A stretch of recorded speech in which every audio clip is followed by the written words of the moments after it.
Welcome back to another technical deep dive here in the debug zone. Today, we're tackling a big question and breaking it down with insights from other users. Hopefully, this clears up some misconceptions and helps you get the answer you need. So buckle up, stay a little curious, and let's jump right in.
And that's a wrap.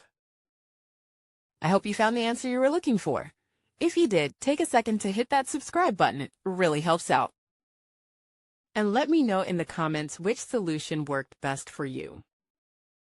See you next time in the debug zone.